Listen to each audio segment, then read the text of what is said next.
So hello and welcome back everyone to this another video. आज के video में हम लोग बोर्ड मीटिंग के बारे में थोड़ा डेप्थली करने वाले, ठीक है, थोड़ा डीप घुसेंगे और जानेंगे कि बोर्ड मीटिंग जो है उसमें क्या होता है, नहीं होता है, कैसे लिया जाता है। Okay, and this video is relevant for your CS EET examination, CS executive examination and also CS final examination, right? So section 173 and section 174 deals with, what does it deals with? Section 173 deals with the frequency of the board meeting. Okay, कितनी frequently board meeting होना चाहिए, right? कितनी frequently board meeting होना चाहिए, and section 174 deals with the quorum of the board meeting, right? So we will also learn about the quorum of the board meeting and also we will learn how frequently a board meeting is conducted. Clear? So let's go into it. सबसे पहले section 173 talks about frequency of board meeting. We'll talk about public and private company सबसे पहले. Okay? We'll talk about public and private company सबसे पहले. अगर आपका public company है या फिर private company है तो आपको कितने frequently board meeting conduct करना चाहिए? देखो, every calendar year में, ठीक है, minimum 4 board meeting, no limits on maximum board meeting. ये लिख लियो. ओके, ये जो मैं चार्ट बना के आपको पढ़ा रहा हूं ना, ये सब लिख लेना बस. ओके, कि no limit on maximum board meeting, जितना मर्जी आपको बोर्ड मीटिंग करना आप करते रहो, कोई दिक्कत नहीं है. ओके, लेकिन मिनिमम है यहाँ पे, मिनिमम 4 बोर्ड मीटिंग होना ही चाहिए एवरी कैलेंडर ईयर. तो अभी उस 4 बोर्ड मीटिंग में गैप कितना होना चाहिए? 120 डेज का मैक्सिमम गैप होना चाहिए. इस बात पे ध्यान देना, गैप जो है मैक्सिमम गैप होना चाहिए 120 days. Okay, maximum gap between 2 consecutive board meeting. इससे ज्यादा गैप नहीं होना चाहिए, इससे ज्यादा गैप नहीं होना चाहिए. मतलब क्या बताएं यहाँ पे? 120 days equals to how many months? Tell me. हाँ जी, 4 महीने. 4 महीने का गैप जो है ना, वो मैक्सिमम होना चाहिए. ये मैं थोड़ा एग्जाम्पल के साथ आपको समझाऊंगा. फॉर एग्जाम्पल आपका कंपनी है ए लिमिटेड. ओके, प्राइवेट हो, पकड़ लो प्राइवेट लिमिटेड. ये प्राइवेट लिमिटेड है. Okay, so if it's a private limited company, या फिर पब्लिक भी हो सकता है, कोई दिक्कत नहीं है. It may be a public company also. Okay, it may be a public company also. अभी बात पे ध्यान दो कि यार अगर ये पब्लिक है या फिर प्राइवेट है, दोनों के लिए एप्लीकेबल है. अच्छे से देखो, public company and private company दोनों के लिए एप्लीकेबल है. आपको क्या बोला गया यहाँ पे? 120 डेज गैप. अच्छा, कितना बोर्ड मीटिंग होना चाहिए? कम से कम 4 होना चाहिए. 4 बोर्ड मीटिंग पूरे 12 महीने में. चलो 1 2 3 4 5 6 7 8 9 10 11 12. Okay, 12 months, right? This is January, February, March, April, May, June, July, August, September, October, November and December, right? तो इन्होंने क्या बोला? देखो अच्छे से पढ़ते हैं. एवरी कैलेंडर ईयर में मिनिमम 4 बोर्ड मीटिंग होना चाहिए. तो आप बोर्ड मीटिंग जो है ना, 4 board meeting, number of board meetings होगा 4. नंबर ऑफ बोर्ड मीटिंग्स आप कहीं पर भी ले लो, इस टाइम पीरियड पे कभी भी ले लो, लेकिन आपको इतना याद रखना है कि मैक्सिमम का जो टाइम गैप होगा ना, मैक्सिमम का जो आपका टाइम गैप होना चाहिए वो होना चाहिए 120 डेज गैप. उससे ज्यादा गैप नहीं होना चाहिए. अभी एक बात देखो इधर पे, 120 डेज गैप मतलब 4 महीने. ओके, अगर हम लोग डिवाइड करें, इस 4 महीने में 1 मीटिंग, उसके बाद 4 महीने का गैप, इसमें 1 मीटिंग, उसके बाद 4 महीने का गैप, 1 2 3 4, इसके में 1 मीटिंग. तो अगर हमने 4 महीना का गैप लेके एक मीटिंग किया ना, मैक्सिमम गैप तो यही बोला ना, मैक्सिमम गैप क्या बोला उन्होंने? कि 4 महीना होना चाहिए. तो एक बच्चा बोलेगा सर अगर 12 महीने है, 12 महीने में हम लोग 4 महीने का गैप रखे, मैक्सिमम गैप तो 4 महीने का है ना, गैप रखे, तब तो हमारा 3 ही बोर्ड मीटिंग हो पा रहा है. 1 2 एंड 3. एक बार कब हो रहा है? जनवरी, फरवरी, मार्च, अप्रैल में, ठीक है. अप्रैल, मई, जून, जुलाई, अगस्त में दूसरा, सितंबर, अक्टूबर, नवंबर, दिसंबर में दूसरा. तो मैक्सिमम कितना जा रहा है? 120 डेज का फॉलो कर रहे हैं हम लोग. 120 डेज का फॉलो कर रहे हैं, इधर पे लिखा है देखो. Okay, 120 days maximum gap, 120 days, इससे ज्यादा नहीं होना चाहिए बिटवीन 2 कॉन्जिक्यूटिव बोर्ड मीटिंग. तो 2 कॉन्जिक्यूटिव बोर्ड मीटिंग मतलब एक मीटिंग के बाद दूसरा जो बोर्ड मीटिंग आता है उसमें कितना गैप होना चाहिए? Maximum 120 days. लेकिन ये भी तो प्रोविजन है कि साल में 4 बोर्ड मीटिंग होना चाहिए। ये भी तो प्रोविजन है कि साल में मिनिमम 4 बोर्ड मीटिंग होना चाहिए। तो एक बच्चा बोलेगा सर हम कैसे, फिर हम अगर इसको अच्छे से देखिए तो हम लोग कैसे फॉलो कर पाएंगे? अगर 120 डेज का मैक्सिमम हम गैप रखे तब तो 4 बोर्ड मीटिंग तो सक्सेसफुली कंडक्ट नहीं कर पाएंगे हम लोग। तो मैंने उसको बोलना है कि देखो दोनों प्रोविजन जो है ना, 4 बोर्ड मीटिंग का और 120 डेज का, दोनों सेटिस्फाई करना होगा, दोनों को सेटिस्फाई करना होगा। अभी दोनों को सेटिस्फाई करने के लिए कहीं पर तो कॉम्प्रोमाइज करना है ना, कहीं पर तो कॉम्प्रोमाइज करना होगा। तो एक बोर्ड मीटिंग जो है ना आपको बीच में ही लेना है, ठीक है, कहीं पर भी ले लो। इस टाइम पीरियड के गैप में जो गैप है इसमें ले लो, इसमें ले लो, या फिर इसका जो टाइम पीरियड है इस गैप में ले लो एक, इसमें जो टाइम पीरियड है इस गैप में ले लो एक। समझ में आ रहा है? कॉम्प्रोमाइज करो, कहीं पर तो कॉम्प्रोमाइज करो, ओके। क्योंकि अगर आपने इस गैप में नहीं लिए मीटिंग, ठीक है, यहाँ पे मिनिमम नहीं बताया, देखो अच्छे से, मिनिमम टाइम गैप नहीं बताया, मिनिमम इतना ही गैप रहना चाहिए, ऐसा कोई नियम नहीं है यहाँ पे।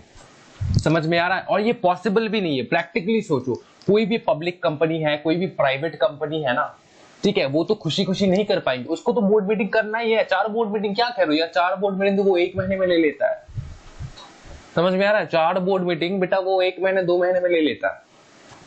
जो पब्लिक कंपनी होता है, प्राइवेट कंपनी है, तो बोलो क्यों सर इतना ज्यादा क्यों? देखो मैक्सिमम में कोई लिमिट नहीं है, देखो no limits on maximum board meeting, लेते रहो जितना लेते रहो। यार पब्लिक कंपनी है, प्राइवेट कंपनी, बहुत सारे बातें हैं डिस्कस करने के लिए, तो ले सकते हैं, बिंदास ले सकते हैं बोर्ड मीटिंग कभी भी, मतलब जब भी मन करे, लेकिन मिनिमम 4 बोर्ड मीटिंग होना चाहिए।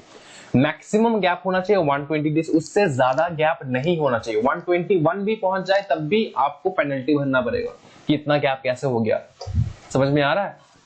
121 डेज नहीं हो सकता, 120 डेज मैक्सिमम हो सकता है। तो इसमें अगर हम बात करें तो अगर हम लोग 4 महीने का, देखो 120 डेज का गैप अगर रखें हम लोग, तब भी अपना 3 बोर्ड मीटिंग ही हो पा रहा है। और एक बोर्ड मीटिंग हम कहां करें? कहीं पर भी कर लो, कहीं पर भी कर लो, ठीक है, इस बोर्ड मीटिंग के बीच में कर लो। 1 2 3 4 देखो, जनवरी फरवरी मार्च, ठीक है, अप्रैल, ठीक है, ये है आपका टाइम पीरियड। यहाँ पे 30 डेज 90 प्लस 30 कितना हो रहा है? 120 पूरा फुलफिल हो रहा है। 120 डेज का गैप यहाँ पे आपको लेना है, राइट, यहाँ पे आपको लेना है। तो बेटा काहे दिक्कत करो, आपको यहाँ पर लेना ना, उससे पहले भी एक ले सकते हो आप, उससे पहले भी ले लो ना, मिनिमम टाइम गैप नहीं बताया। तो ये जो 4 है ना, 4 बोर्ड मीटिंग मिनिमम, ये फॉलो करने के लिए अपन लोग कहीं पर भी कभी भी मीटिंग कर सकते हैं। बोर्ड मीटिंग मिनिमम नहीं बताया उन्होंने, मैक्सिमम के ऊपर लिमिट बता दिया कि इतना टाइम गैप से ज्यादा नहीं होना चाहिए। समझ में आ रहा है? देखो maximum 120 days gap between 2 consecutive board meeting, clear है? इससे ज्यादा गैप नहीं होना चाहिए, इसके बीच में ही आपको लेना है। क्लियर है? For private company and public company, for public company and private company, clear है बात ये? उसके बाद देखो स्मॉल कंपनी के बारे में जानेंगे थोड़ा, यहाँ पे डिफरेंस है।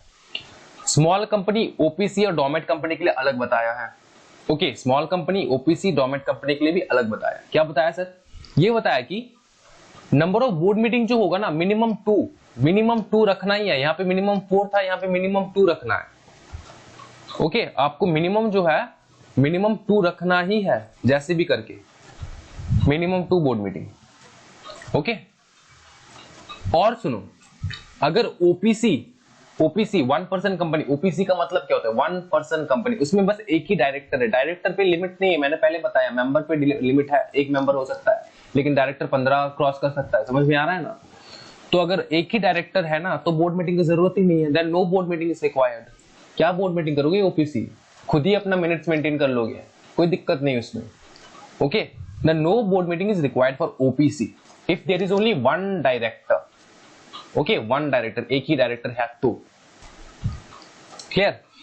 मीटिंग किसके साथ करोगे आप? डायरेक्टर एक ही हो बंदा, 1% कंपनी है कि नहीं? और सुनो, स्मॉल कंपनी डोमेट कंपनी के लिए बताया कि मिनिमम 2 बोर्ड मीटिंग होना चाहिए। और सुनो गैप, टाइम गैप देख लेते हैं। 1 board meeting in 1 calendar half and 2nd board meeting in 2nd calendar half, ये बताया उन्होंने, ठीक है। Second calendar half. इस बात पे ध्यान देना कि यहाँ पे मिनिमम 90 डेज गैप बताया, minimum 90 days gap between 2 consecutive board meeting. यहाँ पे क्या है, यहाँ पे क्या है, मैक्सिमम 120 डेज गैप है, यहाँ पे मिनिमम 90 डेज गैप है। पूरा जो कंसेप्ट है ना पूरा उलट पलट जाएगा यहाँ पे, समझो। मैक्सिमम में कंसेप्ट समझ गए आप कि मिनिमम का कोई दिक्कत नहीं, आप कभी भी कर सकते हो। मैक्सिमम बस वहां पे मैक्सिमम बताया कि 120 डेज का गैप होना चाहिए मैक्सिमम। मिनिमम 90 डेज गैप का बात समझो, मिनिमम 90 डेज गैप का बात समझो क्या होता है ना। और यहाँ पे मैक्सिमम क्यों बताया, यहाँ पे मिनिमम क्यों बताया, ये भी मैं एक्सप्लेन करूंगा आप लोगों को, राइट। मैक्सिमम वहां पे क्यों बताया और यहाँ पे मिनिमम क्यों बता रहे हैं, देखो अच्छे से देखो। जनवरी, February, March, April, May, June, July, August, September, October, November and दिसंबर। इसको अगर हाफ कर ले हम लोग, यहां से हाफ करते हैं, यहाँ पे 6 महीना, यहाँ पे 6 महीना, राइट, हाफ कैलेंडर ईयर। तो इसको हाफ कर लिए, जनवरी, फरवरी, मार्च, अप्रैल, मई, जून, 3 मंथ्स 3 मंथ्स 6 मंथ्स, यहाँ पे 3 मंथ्स 3 मंथ्स 6 मंथ्स, ठीक है, 6 महीने का गैप रखती है। तो यहाँ पे हम लोग को क्या बताया गया है कि देखो एक एक लाइन करके पढ़ेंगे, 1 बोर्ड मीटिंग इन 1 कैलेंडर हाफ ईयर। तो अपने को क्या पता है, अपने को ये पता है कि अपने को इस हाफ ईयर में ना, इस हाफ ईयर में अपने को एक बोर्ड मीटिंग लेना है और इस हाफ ईयर में एक बोर्ड मीटिंग लेना है, मेरे को ये पता है मेरे को। अभी नीचे में और एक लाइन बताया कि देखो मिनिमम 90 डेज का गैप होना चाहिए, मिनिमम 90 डेज का गैप होना चाहिए between 2 consecutive board meeting, 90 days का गैप होना चाहिए मिनिमम। तो देखो अगर आपने पकड़ लो मई में आपने एक बोर्ड मीटिंग करा, तो मिनिमम गैप कितना मेंटेन करना है। मई में बोर्ड मीटिंग हुआ, 3 महीने का गैप, 90 डेज का गैप होना चाहिए। जून में नहीं कर सकते, जुलाई में नहीं कर सकते, अगस्त में नहीं कर सकते और सितंबर में कर सकते हो। 3 महीने का गैप हो चुका है, जून कर लिए, जून, जुलाई, अगस्त, 3 महीने का गैप, ठीक है। तो सितंबर में हम लोग कर सकते हैं, we can conduct a board meeting in September, right. बहुत बच्चे ये भी सोच रहे होंगे सर एक काम करते हैं ना, जनवरी में एक कर लेते और उसके बाद मई में एक कर लेते, जनवरी में एक कर लेते और मई में एक कर लेते। तो मैंने उसको बताना है भाई 6 महीने में एक ही कर सकते हो आप और बाकी 6 महीने में एक करना है, ठीक है, कैलेंडर हाफ में। याद रखना आपका जो लक्ष्मण रेखा है ना वो जून तक है, समझ में आ रहा है, जून तक बस एक ही बार आप पैर रख सकते हो यहाँ पे, समझ में आ रहा है, और बाकी जो एक बार पैर रख सकते हो आप इस कैलेंडर मंथ में। लेकिन फिर भी इन दोनों मंथ के गैप में 3 महीने का 90 डेज का गैप होना चाहिए, उसके बाद ही आप एक मीटिंग कंडक्ट कर सकते हो। क्लियर है। अगर मई में आपने सोचा कि मीटिंग कंडक्ट करना है तो आपको नेक्स्ट मिनिमम गैप कितना रखना चाहिए, 1 2 3, ठीक है, जून, जुलाई, अगस्त का गैप रखना चाहिए और सितंबर में अपने को मीटिंग कंडक्ट करना, ठीक है। और देखो और एक कंसेप्ट है यहाँ पे, और एक कंसेप्ट है कि बच्चे सोच रहे होंगे कि सर बाई चांस अगर ऐसा हो गया कुछ, देखो सर अगर बाई चांस ऐसा हो गया कुछ कि सर अगर बाई चांस ऐसा हो गया कि मैंने ना फरवरी में एक जो है बोर्ड मीटिंग किया है मैंने, तो नेक्स्ट बोर्ड मीटिंग में मेरे को कब करना है, 2 प्रोविजन सेटिस्फाई करना है। एक है 90 डेज का प्रोविजन, एक है 6 मंथ में एक ही बोर्ड मीटिंग। 2 प्रोविजन सेटिस्फाई करना, मैं फिर से बता रहा हूं, 2 प्रोविजन सेटिस्फाई करना। तो फरवरी में अगर तुमने किया ना तो तुमने 90 डेज का गैप रखना है, 1 2 3, यहां पे कर सकते हो, यहां पर भी नहीं कर सकते, जून में भी नहीं कर सकते क्योंकि 6 कैलेंडर मंथ खत्म नहीं हुआ, 6 महीने में बस एक बार कर सकते हो आप। तो जो नेक्स्ट मीटिंग है ना आपको कब करना है, जुलाई में, समझ में आ रहा है, जुलाई में आप कंडक्ट कर सकते हो। अभी क्लियर हुआ पूरा कंसेप्ट, कोई दिक्कत नहीं होगा, राइट। बोर्ड मीटिंग में मैक्सिमम और मिनिमम दोनों कंसेप्ट है, लेकिन मैक्सिमम का जो लिमिट है ना टाइम गैप का, वो है आपका public company and private company के लिए, एंड मैक्सिमम गैप जो है 120 डेज होना चाहिए और मिनिमम गैप जो है वो 90 डेज होना चाहिए for small company, OPC and Dummit company. एक बात याद रखना कि ओपीसी के लिए बेटा अगर एक डायरेक्टर है ना तो बोर्ड मीटिंग का दिक्कत नहीं है। और what is the manner of taking the board meeting, of taking the meeting और कंडक्टिंग द मीटिंग, फिजिकल हो सकता है, वीडियो कॉन्फ्रेंसिंग हो सकता है, मैंने पहले भी एक्सप्लेन कर दिया, ये फिजिकल हो सकता है और वीडियो कॉन्फ्रेंसिंग भी हो सकता है। क्लियर है भाई। इधर देखो quorum of the board meeting देख लेते हैं फटाफट। Quorum of the board meeting में क्या बताया इन्होंने, minimum number of directors who are required to present in the board meeting. Quorum मतलब minimum number of directors who are required to be present in the board meeting. ये board meeting का quorum है, ठीक है, ये annual general meeting का quorum नहीं है, याद रखियो, बोर्ड मीटिंग का quorum. Total number of directors कितने बंदे होना चाहिए मिनिमम, देखो total number of directors into 1/3 director और 2 डायरेक्टर व्हिचएवर इज हायर, ठीक है। टोटल नंबर डायरेक्टर, जितने भी टोटल डायरेक्टर्स है उससे 1/3 डायरेक्टर्स निकाल लो जितना होता है, या फिर 2 डायरेक्टर्स व्हिचएवर इज हायर, जितना भी निकलता है व्हिचएवर इज हायर। पकड़ लो अगर यार आपका टोटल डायरेक्टर है 10, तो उसका 1/3 अगर करें हम, 1/3 इंटू 10 जो अगर हम करें 10 इंटू 1/3 अगर करें तो आपका टोटल डायरेक्टर कितना निकलता है 3.33। तो इस सिचुएशन में क्या करें हम सर, इस सिचुएशन में क्या करें, 3.33 है। तो यहाँ पे और एक बात बताया कि if any fraction comes out, अगर कोई फ्रैक्शन में निकल रहा है then it shall be rounded up to the highest number. अगर 33 निकल रहा है ना तो आपको 4 ही पकड़ना है, अगर 3.10 भी निकलता ना तब भी आपको 4 ही पकड़ना है, ठीक है। वो जो 5 हुआ तभी हम इंक्रीज करेंगे, वो कंसेप्ट यहाँ पे यूज नहीं होगा, shall be rounded up to the highest number of director. Clear है भाई मेरे, क्लियर है भाई मेरे। अभी बहुत सारे बच्चे पूछेंगे सर 1/3 और 2 डायरेक्टर में व्हिचएवर इज हायर का मतलब क्या। पकड़ लो यार, आपके टोटल नंबर ऑफ डायरेक्टर्स कितने हैं 10 में से आपको कितना डायरेक्टर्स आपको कोरम में बैठना है 1/3 करके देख लिया हमने, 1/3 करके देखा कि सर 4 बैठना है सर, 4 तो मिनिमम बैठना ही है सर, मिनिमम रिक्वायरमेंट 4 है सर। तो 4 डायरेक्टर है ना, या फिर 2 डायरेक्टर व्हिचएवर इज हायर, तो कौन सा नंबर हायर है, 4 नंबर हायर है ना, 4 नंबर हायर है ना, तो उसी को बिठाओ, उसी को बिठाओ, ठीक है, उसी को बिठाओ। यहाँ पे हम लोग ये भी समझ सकते हैं कि 2 डायरेक्टर से कम तो नहीं हो सकता, इम्पॉसिबल है, 2 डायरेक्टर से कम तो मीटिंग हो ही नहीं सकता, मिनिमम 2 डायरेक्टर तो चाहिए होगा, देखो, और 2 डायरेक्टर्स, यहाँ पर ही तो पता चलता है कि मिनिमम रिक्वायरमेंट कितना है, 2 डायरेक्टर्स, मिनिमम 2 डायरेक्टर्स चाहिए होगा, ओके। और अगर उससे ज्यादा है, आपकी क्वांटिटी ज्यादा है ना, तो 1/3 करके निकाल लो कितना अगर आपका डायरेक्टर होता है, अगर वो 2 से ज्यादा हो रहा है तो उतना कोरम रिक्वायर्ड है।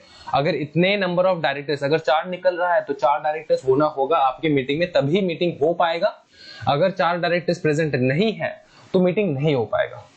4 डायरेक्टर प्रेजेंट है तो मीटिंग हो पाएगा, 4 डायरेक्टर प्रेजेंट नहीं है तो मीटिंग नहीं हो पाएगा। तो सर अगर मीटिंग ना हो पाए, अगर कोरम ना हो पाए, मिनिमम नंबर ऑफ डायरेक्टर्स का रिक्वायरमेंट अगर फुलफिल ना हो पाए, सबको सर कोरोना वायरस पकड़ लिया सर सबको कोरोना हो चुका है, सबको स्वाइन फ्लू कुछ ना कुछ पकड़ लिया, ठीक है, सब डायरेक्टर्स जो है वो एकदम मेडिकेशन में है अभी, सर कैसा होगा सर, फिर नो कोरम। और डेट भी आज ही का था सर, आज ही का डेट था मीटिंग के लिए, लेकिन कोई डायरेक्टर्स आया ही नहीं सर। अगर कोरम कंप्लीट नहीं हुआ तो क्या होगा, देखो, ऑटोमेटिकली एडजर्न्ड मतलब ट्रांसफर हो जाएगा ये मीटिंग, ठीक है, उसको हम लोग पेंडिंग कर देंगे, उसको हम लोग पोस्टपोन कर देंगे, एडजर्न्ड, ठीक है, टू दी नेक्स्ट वीक, अगले हफ्ते होगा, इस हफ्ता नहीं हुआ, अगले हफ्ते, in the same place, same जगह, same time, same day in the next week, ठीक है, सेम प्लेस, सेम टाइम,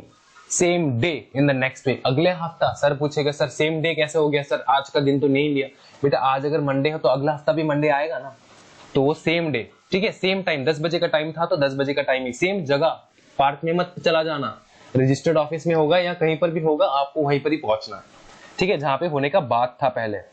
एक बात याद रखना, अगर आपने पकड़ लो एडजर्न्ड, जो एडजर्न्ड मीटिंग है ना, वो आपने एडजर्न्ड के मीटिंग एडजर्न्ड हो चुका है, और मीटिंग जो एडजर्न्ड होके जो डेट निकला है ना, आप तो यार ऐसे कैलकुलेट नहीं कर सकते ना, पकड़ लो इस हफ्ते में कोई भी किसी भी प्रकार का नेशनल हॉलिडे नहीं है, लेकिन नेक्स्ट वीक में तो है, तो जिस दिन वो एडजर्न्ड हुआ, पोस्टपोन हुआ मीटिंग, उस दिन अगर नेशनल हॉलिडे निकल जाए तो उसे क्या करना है सर, तो नेशनल हॉलिडे में मीटिंग नहीं लेना है, नेशनल हॉलिडे के बाद वाला जो डे निकलेगा, पकड़ लो मंडे में नेशनल हॉलिडे था तो उसके बाद में जो निकलेगा डेट, उसमें हम लोग ले सकते हैं, उसमें हम लोग ले सकते हैं, ठीक है, ट्यूसडे को हम लोग कर सकते हैं मीटिंग, समझ में आ रहा है।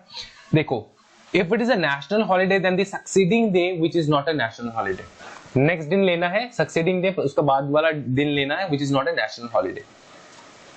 क्लियर है बात, क्लियर है बात, ये कट कर दियो भैया, ये डबल टाइपिंग हो चुका है ये वाला जगह, ओके, तो ये वाला बात क्लियर है, इजी है, समझे सर। नेशनल हॉलिडे जैसे कि अरे भगवान, इंडिपेंडेंस डे, रिपब्लिक डे, समझ में आ रहा है? हाँ जी, हाँ। और public holiday sir, public holiday में ले सकते, पब्लिक हॉलिडे में ले सकते हो, कोई दिक्कत नहीं है। पब्लिक हॉलिडे का प्रोविजन नहीं दिया, पब्लिक हॉलिडे बोर्ड मीटिंग ले सकता है, कर सकता है। ओके, तो इतना तो भाई पता है मेरे को कि हाँ, जो ये बोर्ड मीटिंग है उसका अगर हमने एडजर्न कर दिया, बोर्ड मीटिंग अगर हमने एडजर्न कर दिया तो क्या हो जाएगा भाई? क्या हो जाएगा? बस यही हो जाएगा कि नेशनल हॉलिडे अगर गिर रहा है ना, तो नेशनल हॉलिडे में नहीं लेने का, उसके नेक्स्ट डे में लेने का। लेकिन सर इसका मतलब थोड़ी ये ना है कि सर हम लोग नेशनल हॉलिडे में बोर्ड मीटिंग नहीं ले सकते। ये जो है ना बहुत बड़ा डिबेटेबल टॉपिक है, बहुत बड़ा डिबेटेबल टॉपिक है। बहुत सारे जो टीचर्स है या फिर स्टूडेंट्स है, पास्ट आउट्स है, ठीक है, जो सीएस बन चुके हैं ऑलरेडी और जो सीएस बनना भी है, ठीक है, जूनियर्स कह लो, सीनियर्स कह लो, सबके बीच में ना ये कॉन्फ्लिक्ट जरूर रहता है कि सर बोर्ड मीटिंग जो है ना वो क्या हम लोग नेशनल हॉलिडे में कर सकते हैं? तो आंसर है हाँ जी, बोर्ड मीटिंग नेशनल हॉलिडे में कर सकते हैं हम लोग। सर ये कहाँ लिखा है सेक्शन में? तो कंपनीज एक्ट में नहीं लिखा है। हाँ ये भी सही है कि कंपनीज एक्ट में नहीं लिखा है। कंपनीज एक्ट में बस इतना लिखा है कि बेटा बोर्ड मीटिंग अगर कर रहे हो और वो एडजर्न हो चुका है कोरम के वजह से, और कोरम की वजह से एडजर्न हो चुका है, जिस दिन एडजर्न हुआ है उस दिन अगर आपका नेशनल हॉलिडे है तो आप बोर्ड मीटिंग नहीं कर सकते, नेक्स्ट डे करना है।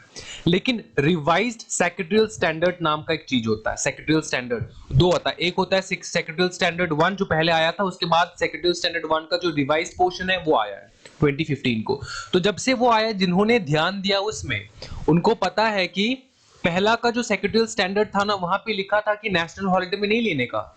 लेकिन उसके बाद में जो आया है ना, ठीक है, सेक्रेटरियल रिवाइज सेक्रेटरियल स्टैंडर्ड 1, तो वहां पे जो है भाई मेरे, वहां पे लिखा है, वो जो पोर्शन लिखा था कि नेशनल हॉलिडे में नहीं लेने का, वो इरेज कर दिया है। वो इरेज कर दिया है। इरेज करने के बाद मतलब क्या, उन्होंने कुछ बोला भी नहीं, बस इतना बोला, इरेज कर दिया, ठीक है। उन्होंने लाया भी, उसके बाद अचानक हटा भी लिया। आईसीएसआई ने लाया भी ये प्रोविजन कि नेशनल हॉलिडे में नहीं होना चाहिए, उसके बाद अचानक हटा भी लिया मर्जी से। अभी क्लियर है आपका नेशनल हॉलिडे में क्या हो सकता है, नहीं हो सकता है? एडजर्न्ड मीटिंग है तो नहीं हो सकता है, अगर नॉर्मल बोर्ड मीटिंग है तो हो सकता है भाई, ठीक है। क्लियर है? Quorum of board meeting clear हो चुका है और frequency of board meeting clear हो चुका है for all the companies, private and public, small company, dormant company. Manner of taking भी क्लियर है। तो आज का वीडियो जो है भाई हम लोग यहाँ पे खत्म करते हैं। अगर आप लोगों को पसंद आया ये कंसेप्ट और बहुत इजी हो चुका है आप लोगों को ये सेक्शंस पढ़ने के लिए, then please like, share and subscribe this channel. Thank you so much everyone, happy learning guys.